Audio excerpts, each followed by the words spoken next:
નમસ્કાર. જીવનમાં ખર્ચના નુકસાનથી બચવા માંગો છો કે જ્યોતિષના સૂત્રોને સારી રીતે સમજી લો? ખર્ચ કરવાથી ડરવું નહીં, પરંતુ ખર્ચ કઈ જગ્યાએ કરવું એ ધ્યાન રાખો છો તો આપ નુકસાનથી બચી શકો છો. જન્મ કુંડળીમાં 12મા ભાવના સ્વામી કયા ભાવમાં બેસેલા છે એ જોવું. 12મા ભાવના સ્વામી લગ્ન અર્થાત પહેલા ભાવમાં બેસેલા છે તો પોતાના અંગત ખર્ચ કરવા માટે ડરવું નહીં. જેમ કે આપ પોતાને જીવનની નવી દિશા તરફ લઈ જવા ખર્ચ કરવા માંગો છો તો જરૂર કરો. 12મા ભાવના સ્વામી બીજા ભાવમાં બેસેલા છે તો પરિવાર પર ખર્ચ કરવામાં સંકોચ ન કરવો. 12મા ભાવના સ્વામી કુંડળીના ચોથા ભાવમાં બેસેલા છે તો જમીન, મકાન, પ્રોપર્ટી કે ગાડી પર જ્યારે અવસર મળે ત્યારે ખર્ચ કરી દેવું.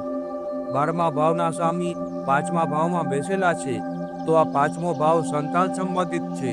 સંતાન પર ખર્ચ કરવા માટે સંકોચ ન કરવો.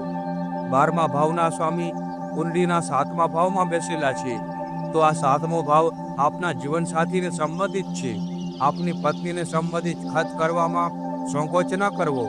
આ રીતે 12મા ભાવના સ્વામી કુંડળીના પહેલા ભાવ, બીજા ભાવ, ચોથા ભાવ, 5મા ભાવ કે 7મા ભાવમાં બેસેલા હોય તો આ ભાવ સંબંધિત ખર્ચ કરશો તો નુકસાનથી બચી જશો. કારણ કે આ બધા ભાવ કુંડળીના 12મા ભાવથી સંબંધિત છે. આથી આ ભાવોને સંબંધિત ખર્ચ કરો છો તો જીવનમાં ક્યારે નુકસાનીનો સામનો નહીં કરવો પડે.